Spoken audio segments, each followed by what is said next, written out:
Part of this chapter.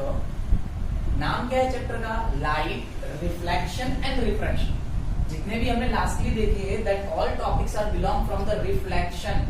Now it's a new one, it's a second part of this chapter which is refraction.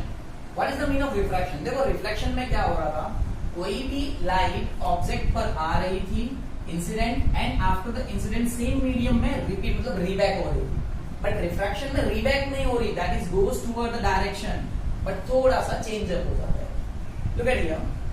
When the ray of light travel from one transparent medium to another transparent medium. Look at here. Suppose we have a two medium N1 and N2. Both are the transparent. Transparent मतलब we are easily or we are capable to see across that. So it's we have a two transparent medium M1 and M2. So कोई ray of light इनके साथ में क्या हो रही है? Propagate हो रही है, मतलब travel कर रही है. So during that time the direction of propagation of light, मतलब लाइट जिस डायरेक्शन में प्रोपोगेट हो रही है वो क्या होगा? विल चेंज, वो चेंज हो जाएगा. And this phenomenon is known as refraction. देखो यहाँ पर ये लाइट आया बेटा, अगर हम जनरली देखें तो ये सीधे सीधे सीधे ऐसा जाना चाहिए था, बट ये सीधे ना जाकर क्या हुआ है? बैंड हुआ है. क्या हुआ है? बैंड हुआ है. और यही प्रोसेस कहलाती है रिफ्रैक्शन. तो जनरली हम देख सकते हैं what is the meaning of refraction? When ray of light travel from one transparent medium to another transparent medium. During that time क्या होता है भाई? Its direction of propagation that will be changed, and ये change हो रहा है, इसी process को हम कहते हैं रिफ्रैक्शन. एंड यही हमारी कंडीशन क्या कहलाएगी? रिफ्रैक्शन. रिफ्रैक्शन हो क्या रहा है? आखिर ऐसी कौन सी कंडीशन हो रही है, किन फैक्टर्स के कारण रिफ्रैक्शन हो रहा है? भाई वन मीडियम से दूसरे मीडियम भी तो गया, क्या हुआ? आखिर कौन सी ऐसी चीज इसके ऊपर इफेक्ट कर रही है कि ये रिफ्रैक्शन हो जा रहा है? तो चलो देखते हैं. इसमें क्या होता है? फर्स्ट थिंग तो ये there are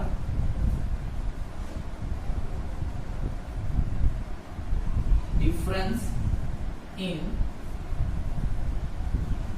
density of both medium. दोनों मीडियम की डेंसिटी में चेंज होता है. क्या होता है? दोनों मीडियम की डेंसिटी में चेंज होता है. As we know what is the meaning of density? Density that is equals to according to 9th standard mass by volume. Mass by volume. So volume मतलब हम बोल सकते हैं ना कोई भी चीज कितनी घनी है कितनी यहाँ पे डेंसिटी, मतलब हिंदी में बोले थे कि घनता में क्या होता है? डिफरेंस होता है. ये कम घना होगा एक तो दूसरा ज्यादा घना होगा. अब उससे क्या हो रहा है भाई? That's why speed of light will change. अब क्या हो जाएगा भाई? इसके कारण स्पीड ऑफ लाइट भी चेंज हो जाएगी. And that both factor are responsible for the refraction. और यही दोनों फैक्टर क्या कर रहे हैं? रिफ्रैक्शन होने के लिए रिस्पॉन्सिबल होते हैं. कौन सा? Difference in density, and due to density difference velocity भी क्या होगा? उनका स्पीड भी क्या होगा? चेंज हो जाएगा. और इसीलिए देखो सपोज करो कि हम गाड़ी साइकिल ड्राइव करते हैं, बहुत ज्यादा हेवी सामने से क्या आ रहा है? एयर फ्लो हो रहा है. क्या होता है? साइकिल हमारी हिलने डुलने लगती है, सीधी नहीं जाती, थोड़ी टेढ़ी मेढ़ी होने लगती है. क्यों? क्योंकि हम एक नॉर्मल मीडियम से कम घने मीडियम से ज्यादा घने मीडियम में ट्रैवल कर रहे हैं, तो हमारा डायरेक्शन ऑफ प्रोपगेशन चेंज हो रहा है. सेम वही चीज किसके साथ होती है? लाइट के साथ. तो that is all the refraction. क्या हुआ? एक मीडियम से सेकंड मीडियम में गया, डेंसिटी डिफरेंस हुआ, तो डायरेक्शन ऑफ प्रोपगेशन चेंज हो गया. और यही फिनोमेनन क्या कहला दिया? Refraction. So it's a general refraction. लेकिन जनरल रिफ्रैक्शन में भी दो पॉइंट. क्या पॉइंट बेटा? अब ये रिफ्रैक्शन में प्रोपोगेशन तो चेंज हो रहा है डायरेक्शन, मतलब ये बैंड होगा, लेकिन किस साइड बैंड होगा? फिक्स है कि इधर ही बैंड होगा? उसके लिए भी हमारे पास दो कंडीशंस हैं. वो दो कंडीशंस देखते हैं क्या होती है.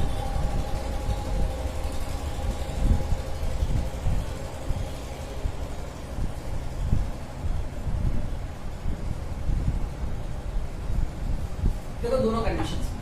Condition number 1, when ray of light travel from rarer to denser medium, it bend toward the normal. Means क्या हुआ? जब रे ऑफ लाइट एक डेंसर मतलब रेयर, रेयर का मीन्स होता है कम घना और डेंसर का मीन्स होता है ज्यादा घना। तो जब कभी भी रे ऑफ लाइट क्या हो रहा है, rare medium to denser medium में, सपोज करो कि मीडियम 1 क्या है, रेयर है, कैसा है, रेयर है, एंड मीडियम 2 ये कैसा है भाई, डेंसर। तो रे ऑफ लाइट जो यहाँ से यहाँ आ रही है वो क्या होगा, बैंड हो जाएगा नॉर्मल की तरफ। यहाँ देखो θ1 एंड I एंड θr, देख रहे हो ना, ये थोड़ा सा सीधा जाना चाहिए था बट सीधा ना जाके क्या हो गया, that is band toward the normal. So when the ray of light that is traveling from rarer to denser medium, इसी का अपोजिट देखो दूसरा, when ray of light travel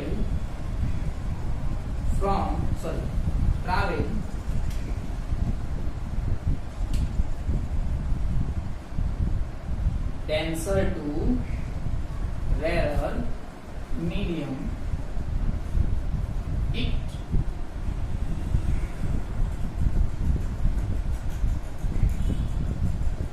क्या होगा, देखो वापस से देखो, when ray of light travel from rarer to denser to rarer, इसमें क्या हो रहा था, बैंड हो रहा था ना, तो it go away, वो क्या हो जाएगा, दूर हो जाएगा from normal,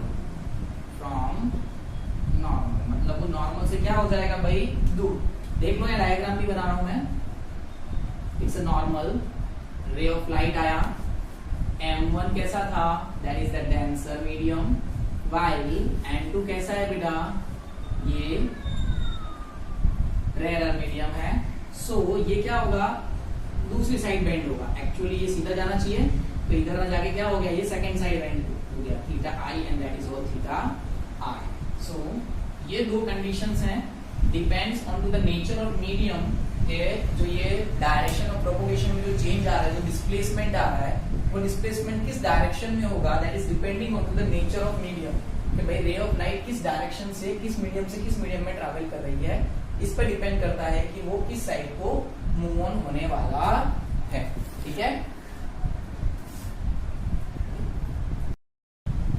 hello student, so it's a year, in the last lecture we had seen that what is the mean of refraction and how the refraction that will be occur. So now here we have some common points in a daily life at where we can be seeing the refraction effect. मतलब हम कहें भी refraction के जो phenomenon है, जो कुछ conditions, कुछ एक्टिविटीज, कुछ ऐसी चीजें जो रिफ्रैक्शन के कारण होती हुई दिखाई देती हैं, वो देखते हैं। So first of all, a stone at the bottom of the water tub appears to be raised.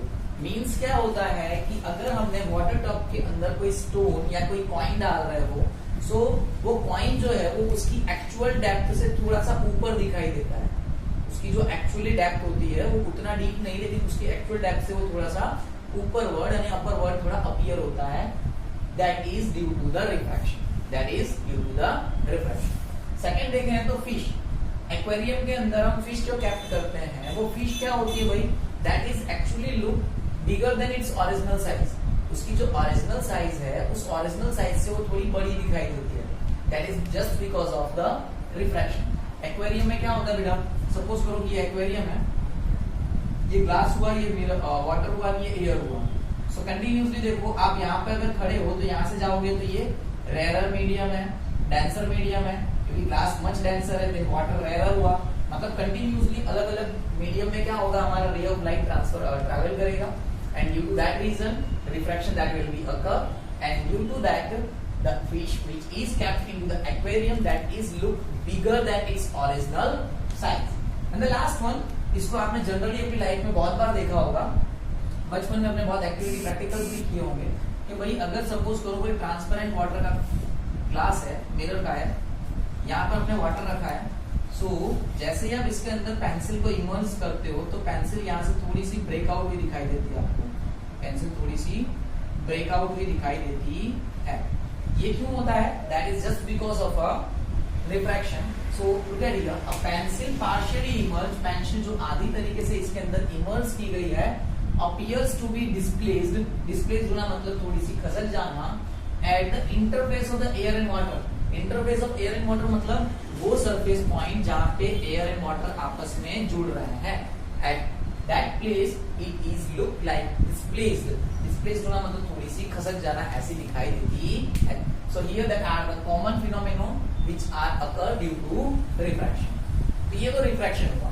Same as the reflection, refraction के भी कुछ लॉ है, वो देख लेते हैं हम, laws of refraction.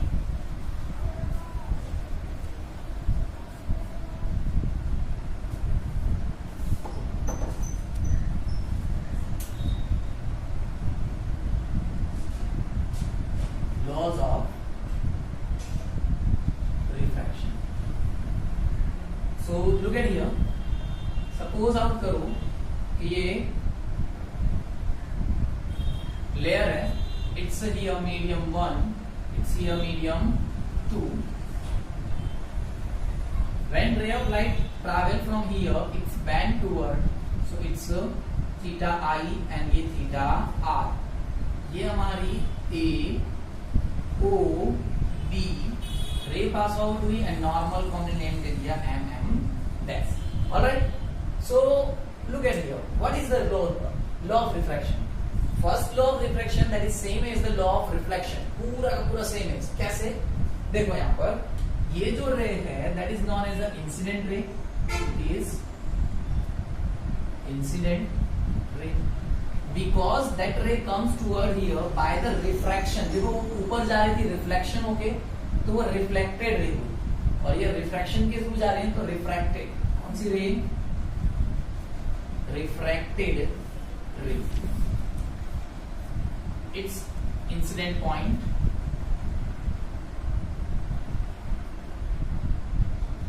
you know it very well, it's a normal, and ये हुआ incident angle, incident angle, and that one is refracted angle. देखो जहां जहां रिफ्लेक्शन था वहां रिफ्रैक्टेड आ गया, मतलब refracted angle. So here that are the common phenomenons. On the basis of that our law number 1 is that incident ray,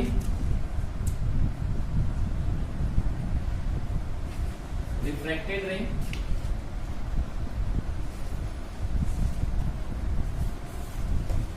incident point,